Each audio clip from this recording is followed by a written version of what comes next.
story begins with a flower, mountain laurel, the state flower of Connecticut. It begins there because a flower, a tree, a shrub must have a place to grow, must have time to grow. For them to grow well, to grow sturdily, there must be good earth, water, space, a chance to reach up and find a place in the sun. And for people, growing isn't just a question of eating, sleeping, working. It is a question of proper rest and relaxation, of having a place to relax.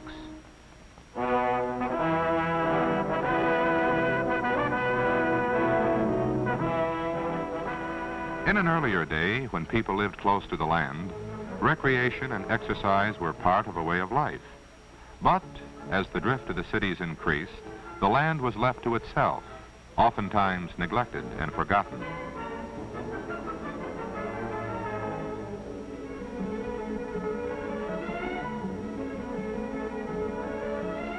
Fire, indiscriminate cutting, and indifference took their toll.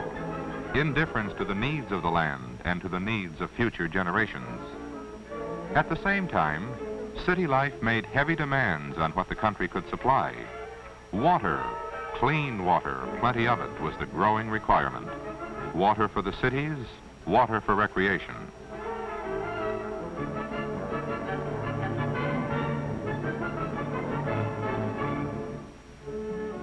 But water is held and stored in the forest soil. Soil kept soft and porous by the rich humus that year after year builds up from falling leaves and dying vegetation. It is this porous soil that lets the water move slowly and beneficially to streams and to lakes and to rivers. A plentiful water supply depends upon forests that are not wantonly cut or recklessly destroyed. It depends on forests managed for the benefit of man. This need was recognized as far back as 1901, when a state forester was appointed, and in 1903, when the first purchase of land was made by Connecticut for a state forest, Meshamasik State Forest near Portland. That was the beginning of one half of the job. Next came the problem of providing places where people could relax and rest. In 1914, Sherwood Island in Westport was purchased for the first Connecticut State Park.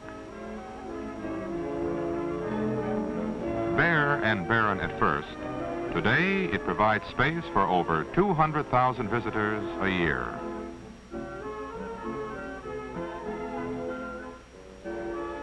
It wasn't long before other forests and other parks were added, some by purchase, some by gift to the state.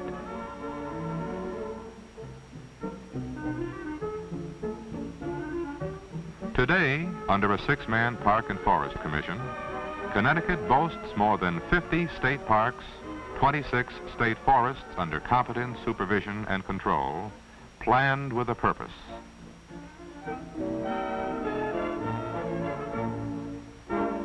Almost midway between New Haven and Old Saybrook lies the largest seashore state park, Hammonasset Beach in the town of Madison.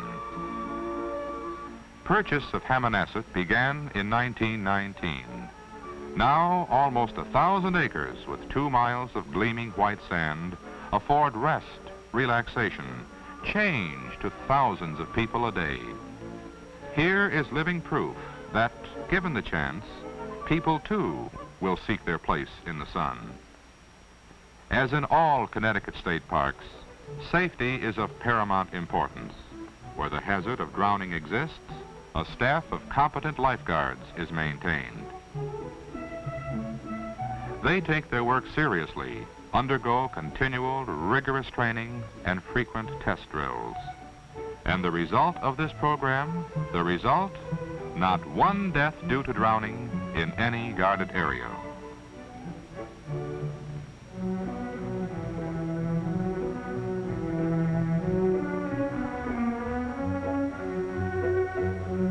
When you stop to think that in the course of one season, the 200-odd square miles of park and forest lands provide recreation space for the equivalent of 1.5 times the entire population of Connecticut, this is indeed a proud record. Not one death due to drowning.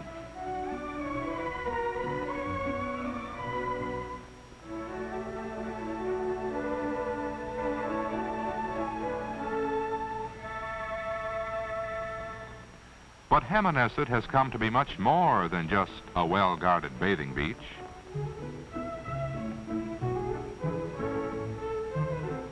With hundreds and hundreds of seasonal and weekend campsites available for nominal fees, in addition to the parking charge, Hammonasset has become to many part of a way of life, an important element in growth and development.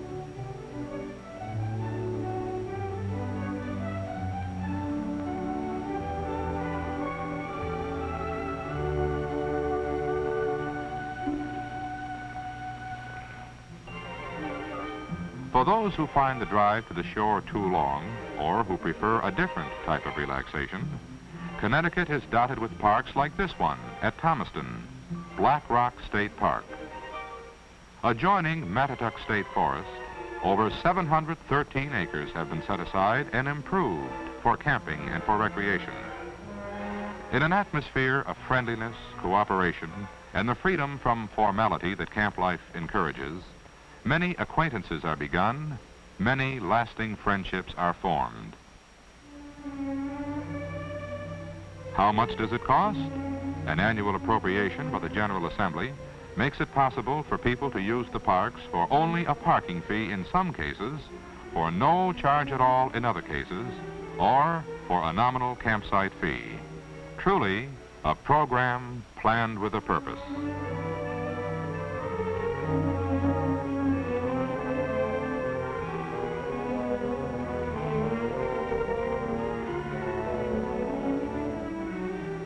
Many parks have individual attractions. Indian Well, for instance, overlooks the Housatonic, where Yale University tunes up its rowing crews. The beauty of tumbling water at Kent Falls.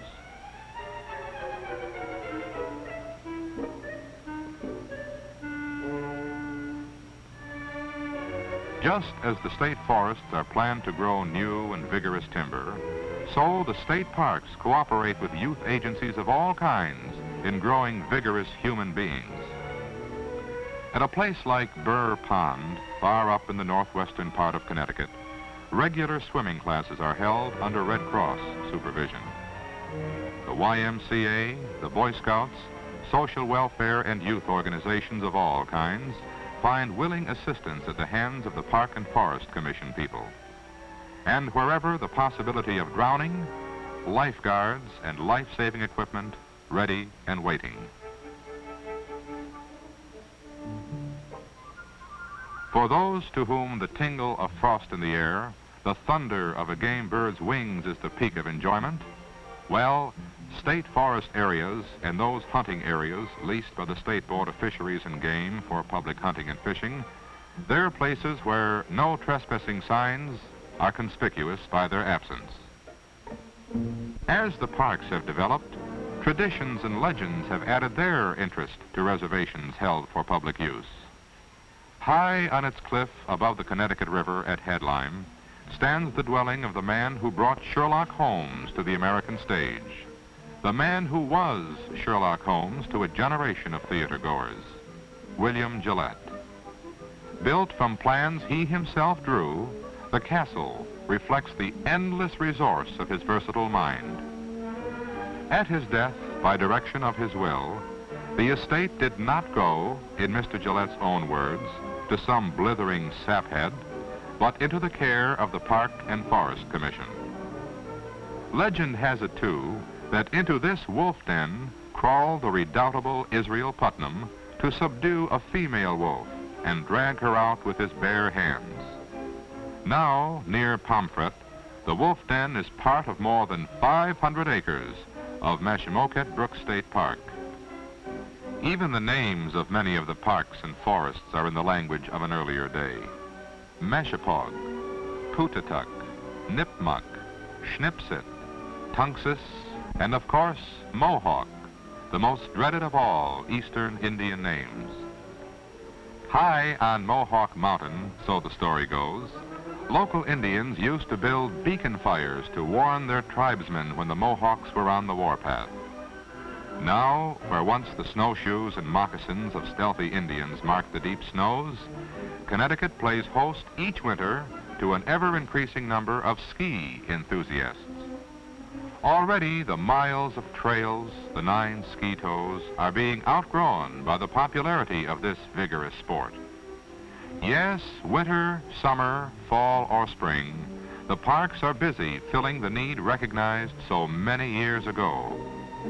And the eventual goal of the plan?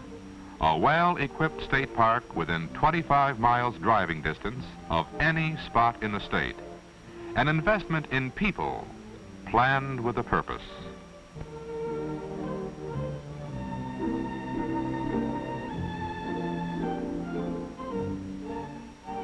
In spite of the emphasis on recreation, on supplying people places to relax, the original purpose of the forest program, the growth for the future, has never been lost sight of.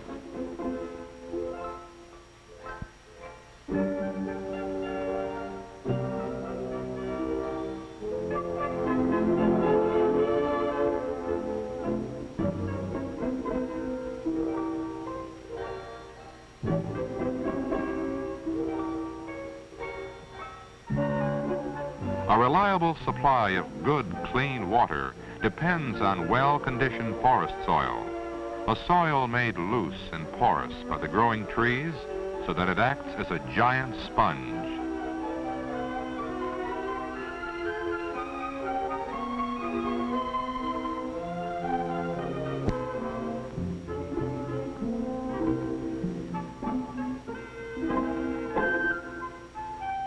How many are needed? Well, even 1.5 million seedlings a year, started like these and transplanted to the forest areas of the state. Even that number is not enough to fill the requirements. Not when Connecticut has abandoned non-productive farm and pasture land.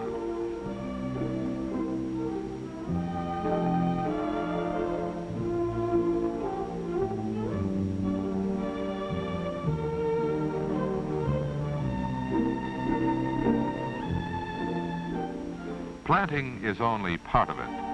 Added to the seedling project is instruction and cooperation for landowners in proper management of timber, harvesting a timber crop instead of reckless, wasteful cutting. In truth, real planning with a purpose, done in a practical way.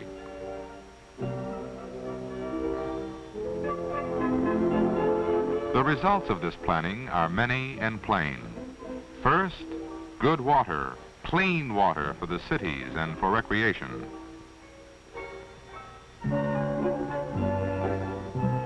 Then, well-planted, well-managed forests, a priceless asset in conserving the natural resources, the timber and the water of the state. Yet, this entire program, the results of years of growth, of work, of planning, can be laid to waste in a matter of hours by fire, the greatest and most vicious forest enemy of all. What is the price of safety here? There is no one answer to that. There are many, beginning with more than 700 volunteer district and deputy fire wardens. Wherever you see this shield, you'll recognize a person who gives time, energy, work toward the protection of the woodlands of the state he loves. Organized by and working with the rangers of the Park and Forest Commission, men like this form the backbone of a statewide fire patrol and do it voluntarily. Another part of the price of safety is constant vigilance, regular observations of such things as moisture content of the air, wind force and direction, temperature, amount of precipitation.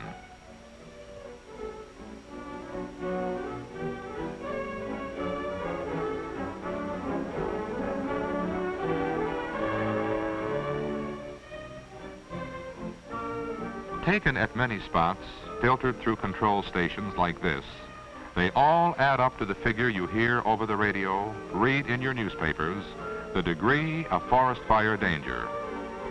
With the cooperation of 27 commercial radio stations, more than 7,000 fire weather warnings are broadcast every year.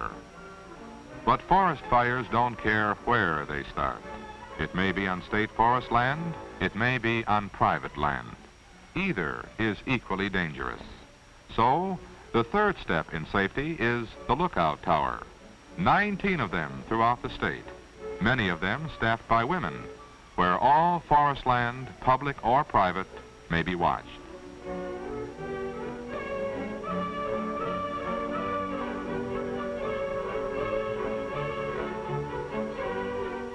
At the lookout tower, the first smoke started by a carelessly dropped cigarette, careless campfire, careless debris burning is sighted, the fire located, the warning given.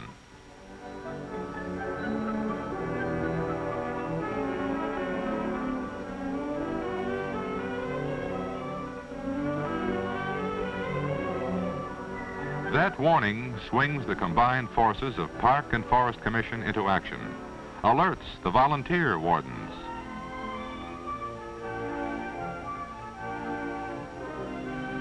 Linked by shortwave radio, action is prompt and efficient.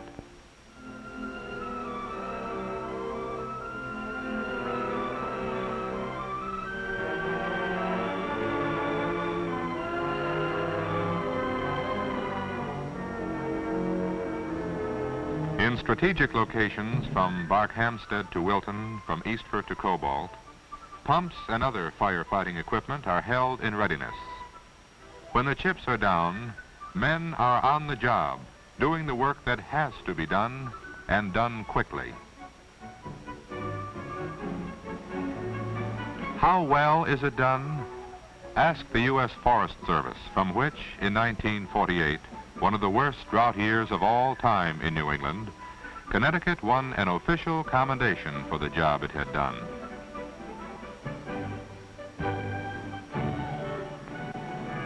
A steady declining trend of fires in the past decade.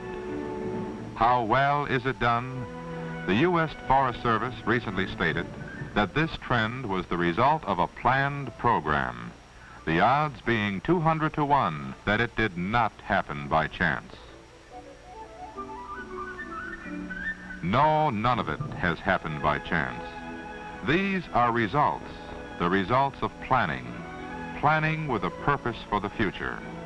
Sturdy, able people with the love of the open in them. And a background of priceless resources, timber, water, the stored wealth maintained by a program with long-range goals, planned with a purpose. A program that seeks to maintain for all Connecticut residents the kind of existence they have a right to expect under the American way of life. A program that is indeed planned with a purpose.